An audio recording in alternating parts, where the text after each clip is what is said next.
Hello दोस्तों, नमस्कार। स्वागत है आपका आज के इस ट्यूटोरियल में, जहां पर हम लोग पढ़ने जा रहे हैं the internet of things. Internet की चीज़ें कौन कौन सी होती हैं, जिसे हम शॉर्ट में बोलते हैं आईओटी। तो आईओटी है क्या, आईओटी कैसे काम करता है, आईओटी के अंदर कौन कौन से उपकरण शामिल होते हैं, इसकी विशेषताएं क्या हैं, कौन कौन से क्षेत्रों में इसकी विशेषताएं महत्वपूर्ण हैं, और इसके फायदे क्या हैं और क्या क्या नुकसान हो सकते हैं। इन सभी पॉइंट्स पे आज के इस ट्यूटोरियल में हम अच्छी तरीके से बात करने वाले हैं और समझेंगे आईओटी के बारे में। तो चलते हैं अपने इस ट्यूटोरियल में आगे और देख लेते हैं what is IoT. Let's begin this topic.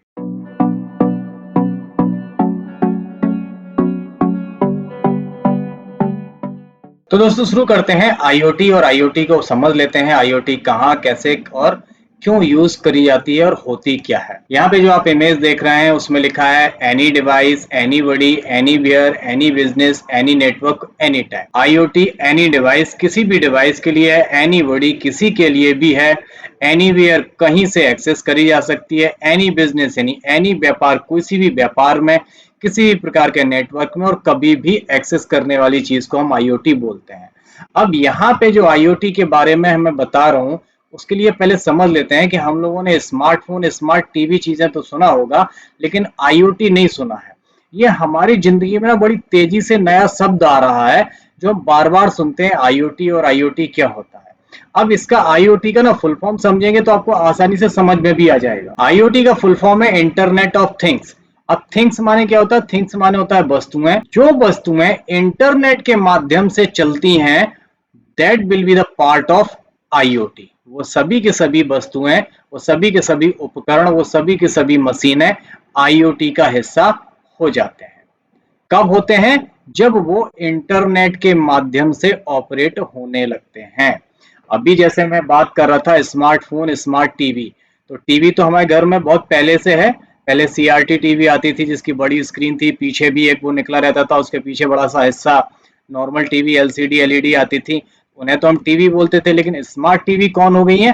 Smart TV हम उन्हें बोलते हैं जिसमें एंड्रॉयड, जिनमें जो हमारे मोबाइल से कनेक्ट हो जाता है। तो जो वही टीवी आपकी इंटरनेट के माध्यम से ऑपरेट होने लगे, तब वो आ जाता है इंटरनेट ऑफ थिंग्स के हिस्से में। अब आगे पॉइंट और देख लेते हैं। मैंने यहाँ पे एक पॉइंट में लिखा हुआ है, इसकी परिभाषा है इंटरनेट ऑफ थिंग्स उपकरणों का एक नेटवर्क है जो इंटरनेट या अन्य संचार नेटवर्क पर अन्य उपकरणों और क्लाउड के साथ डेटा को कनेक्ट और एक्सचेंज करता है।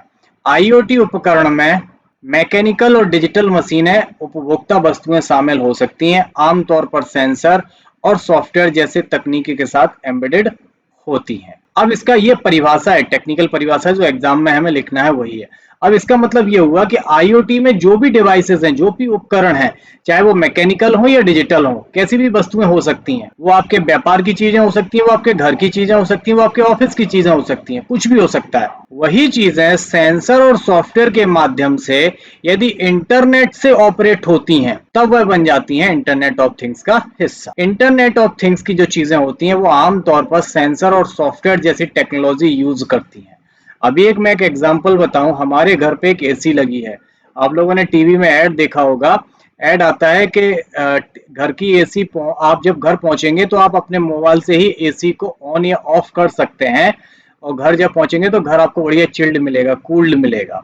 जबकि एसी का नॉर्मल क्या है कि जब आप घर जाएंगे, एसी को ऑन करेंगे, टेम्परेचर सेट करेंगे, तब एसी चालू होती है। लेकिन यदि वो इंटरनेट के माध्यम से ऑपरेट हो रही है, तो आप अपने मोबाइल से ही उसे कहीं से भी, पूरे दुनिया में कहीं से भी ऑपरेट कर सकते हैं, और वो जैसे ही आप घर पहुंचेंगे तो उससे पहले वो ऑन होके आपके घर को ठंडा कर देगी। ऐसे बहुत सारे उपकरण हैं जो इंटरनेट के माध्यम से चलने लगे हैं। वो सभी के सभी डिवाइसेस, सभी के सभी उपकरण आईओटी के पार्ट्स कहे जाते हैं। अब जैसे इसके बारे में एक चीज और कही जाती है कि इससे सब कुछ जुड़ा हुआ है, ये एक नेटवर्क है।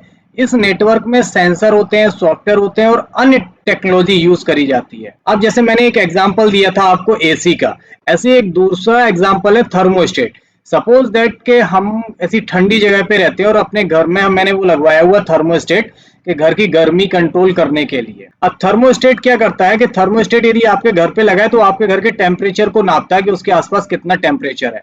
अब वो थर्मोस्टेट डिवाइस स्मार्ट है और वो वाईफाई के द्वारा, किसी भी नेटवर्क के द्वारा आपके मोबाइल से कनेक्टेड है। तो वो आपके मोबाइल पे आप चेक कर सकते हो कि हमारे घर का टेम्परेचर कितना है, और जैसे ही अगर कम या ज्यादा हुआ तो उसे आप अपने फोन से ही कहीं से भी बैठे आप कंट्रोल कर सकते हो, उसे कम या ज्यादा कर सकते हो, भले आप घर पर हो या ना हो। That is called IoT. मैंने यहाँ पे बहुत सारी डिवाइसेस बनाई हैं, चाहे आपका मोबाइल हो, चाहे सीसीटीवी कैमरा हो, घर के एसी हो, घर के फ्रिज हो, आपकी घड़ी हो, ये सारी की सारी चीजें यदि आपकी इंटरनेट से कनेक्टेड है तो इंटरनेट के कनेक्शन की वजह से आप मोबाइल से ही इन सारी चीजों को ऑपरेट कर सकते हो, कनेक्ट कर सकते हो। जैसे कार अगर हमारी नेटवर्क से जुड़ी है तो कार की हम जीपीएस लोकेशन अपने घर बैठे कहीं पे भी देख सकते हैं कि हमारी कार कहाँ घूम रही है। ऐसी बहुत सारी चीजें होती हैं जो इंटरनेट से जुड़ने के बाद वो आईओटी का हिस्सा बन जाती हैं और हम उन्हें कहीं से भी ऑपरेट कर सकते हैं। अब देख लेते हैं कि ऐसे कौन कौन से उपकरण हैं जो आईओटी में आते हैं। मैंने यहाँ पे कुछ उपकरण बनाए भी हैं और उनके बारे में समझ भी लेते हैं। बहुत सारी डिवाइसेस होती हैं लेकिन हम फिलहाल कुछ डिवाइसेस देखेंगे, जैसे स्मार्ट वॉच। स्मार्ट वॉच हमारे पूरे हृदय की गति, हमारा हार्ट बीट, हमारी स्लीपिंग कैपेसिटी, हमारे हेल्थ डेटा को ट्रैक करती है और हमें उसका डेटा हमारे मोबाइल पे मैसेज के द्वारा मिल जाता है। जो हम स्मार्ट वॉच पहनते हैं ना, वो हमारा बीपी वगैरह सब चीजें चेक करती रहती है और उसके बारे में हमें हमारे मोबाइल की स्क्रीन पे दिखाती रहती है। ऐसे ही स्मार्ट होम डिवाइसेस होते हैं, जैसे स्मार्ट लाइट बल्ब हो गए, स्मार्ट स्पीकर हैं, स्मार्ट लॉक हैं। ये सारी की सारी चीजें हमारी जो इंटरनेट से कनेक्टेड हैं, वो सारी की सारी स्मार्ट होम डिवाइसेस होती हैं जिन्हें हम अपने घर के अंदर यूज कर सकते हैं। जैसे आजकल आप लोग टीवी पे ऐड देखते हैं कि अपने पंखे की स्पीड हम अपने मोबाइल से कंट्रोल करते हैं। पहले रेगुलेटर आता था ना बोर्ड में लगा हुआ, अब वो रेगुलेटर की आवश्यकता नहीं है। अगर आपका पंखा स्मार्ट है तो आप अपने फोन से उसकी स्पीड कम ज्यादा कर सकते हो, ब्लूटूथ या वाईफाई के माध्यम से। वियरेबल डिवाइसेस होती हैं, जैसे स्मार्ट ग्लास हैं, फिटनेस ट्रैकर हैं। ये सभी के सभी डिजिटल दुनिया के साथ बातचीत करने के लिए और हमारी हेल्थ पे कंट्रोल करने के लिए बनाए गए हैं, जिनको हम पहनते हैं ज्यादातर। औद्योगिक में यानी इंडस्ट्रियल आईओटी में क्या होता है, मशीनों को आपस में संचार करने, डेटा साझा करने की अनुमति देता है। सपोज दैट आप बिजनेस चला रहे हैं तो बिजनेस में आपके यहाँ कितने ऑपरेटर काम कर रहे हैं, वो मशीन कैसा काम कर रही है, इंटरनेट से कनेक्टेड है तो आप घर बैठे उस मशीन की परफॉर्मेंस देख सकते हैं। आपका बिजनेस है ट्रांसपोर्ट का, तो आप वहीं अपने मोबाइल पे देख रहे हैं कि आपकी गाड़ी कहाँ पहुंची, कितना तेल खा रही है, ड्राइवर सो रहा है या नहीं सो रहा है। ये सारी चीजें आप अपने मोबाइल पे घर बैठे देख सकते हैं आईओटी के माध्यम से। तो ये सारी डिवाइसेस हैं जो आईओटी में आती हैं। बहुत सारी भी डिवाइसेस हैं लेकिन हम अभी इनके बारे में बताया, आप समय समय पे हम उनके बारे में भी डिस्कस करेंगे। बढ़ते हैं आगे और देख लेते हैं ये काम करता कैसे है, डेटा कैसे हमारे पास पहुंचाता है। आमतौर पर ये 3 सिस्टम में काम करते हैं। पहले ये सेंसर करते हैं, प्रोसेस करते हैं और संचार मॉड्यूल पे हमें डेटा सेंड करते हैं। सेंसर से ये हमारी डिवाइस तापमान, गति, प्रकाश या अन्य डेटा को नापते हैं। हमारे घर पे एसी लगी है तो ये सेंसर से उसे देखेगी कि ठंडा है, गर्म है, उसको प्रोसेस करेगी, प्रोसेस करने के बाद समझेगी और समझने के बाद तो कम्युनिकेशन मॉड्यूल के इंटरनेट के माध्यम से हमारे मोबाइल पे वो डेटा सेंड कर देगी। तो इनमें तीनों चीजों का होना आवश्यक है, सेंसर का, प्रोसेसर का और इंटरनेट का होना। क्योंकि जब वो सेंस करेगा तो सेंसर वाला डेटा हमारे मोबाइल पे कैसे आएगा, इंटरनेट के माध्यम से। तो कभी कभी आईओटी डिवाइस सीधे क्लाउड से कनेक्ट होते हैं जहां डेटा को स्टोर करके विश्लेषण किया जाता है, और अन्य मामलों में पहले वे एक हब या गेटवे से कनेक्टेड होते हैं, तब जाके डेटा को क्लाउड पे भेजते हैं। अब जैसे यहाँ पे इमेज बनाई है, यहाँ पे ये हमारे घर में, हमारे ऑफिस में, हमारी कंपनी में ये सेंसर लगे हुए हैं। सेंसर की डिवाइसेस यहाँ पे आएगा, यहाँ पे डेटा आएगा उसका, ये कितना क्या सेंसर कर रहा है वो डेटा डिवाइसेस पे आएगा। डिवाइस से वो कनेक्ट होके इंटरनेट के माध्यम से क्लाउड पे पहुंचेगा और क्लाउड से डेटा आएगा हमारे मोबाइल या कंप्यूटर की स्क्रीन पे। तो यहाँ पे बैठे हम डेटा अपने घर का या ऑफिस का, इंडस्ट्री का, ये सारी चीजें यहाँ से चेक कर सकते हैं, लेकिन उसके लिए इंटरनेट कनेक्टिविटी होना बहुत जरूरी होता है। अब देख लेते हैं आईओटी के फायदे क्या क्या हैं। ऊर्जा संरक्षण यानी एनर्जी कंजर्वेशन। स्मार्ट उपकरणों को ऊर्जा के उपयोग करने के लिए प्रोग्राम किया जा सकता है। उदाहरण के लिए थर्मोस्टेट केवल तभी हीटर चलाएगा जब कोई घर पर हो। पता चले हम भूल गए, घर से चले गए और हीटर अपना खुला छोड़ दिया, एसी खुला छोड़ दिया, तो हमें मोबाइल पे पता चल जाएगा कि हाँ यार एसी खुला है या हीटर खुला है, तो हम मोबाइल से ही बंद कर सकते हैं। इससे हमारा ऊर्जा का संरक्षण होता है, यानी एनर्जी कंजर्वेशन हो सकती है। बेहतर निर्णय लेने में सहायता। आईओटी से प्राप्त डेटा का विश्लेषण करके आप व्यवसाय या संगठन को बेहतर बना सकते हो। यानी सड़क के उपयोग के लिए आंकड़ों का उपयोग करके यातायात को कंट्रोल किया जा सकता है। पर्यावरण की निगरानी कर सकते हैं, वायु, जल गुणवत्ता जैसी चीजों की निगरानी करी जा सकती है। व्यक्तिगत अनुभव लिया जा सकता है कि भाई इस तरीके के डेटा के फायदे क्या होते हैं, नुकसान क्या होते हैं, ये सारी चीजें हम पर्सनल एक्सपीरियंस भी इससे कर सकते हैं।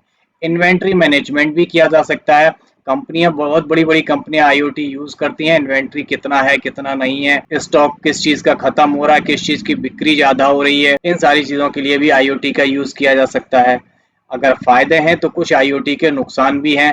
अब नुकसान क्या है उन पे भी देख लेते हैं। सबसे पहला सिक्योरिटी रीजन है, क्योंकि सबसे बड़ी चीज ये आती है कि आईओटी के सभी डिवाइसेस इंटरनेट से जुड़े होते हैं, और इंटरनेट से जुड़ी हुई चीज हमें पता है कि वो हैकर के लिए आसान होते हैं। हैकर बहुत जल्दी डेटा चुरा सकते हैं, इसलिए उसकी सुरक्षा बहुत मायने रखती है कि अगर आप आईओटी से अपनी डिवाइसेस को कनेक्ट कर रहे हैं तो उनकी सिक्योरिटी भी बहुत हाई फाई होनी चाहिए। अगला है गोपनीयता यानी प्राइवेसी।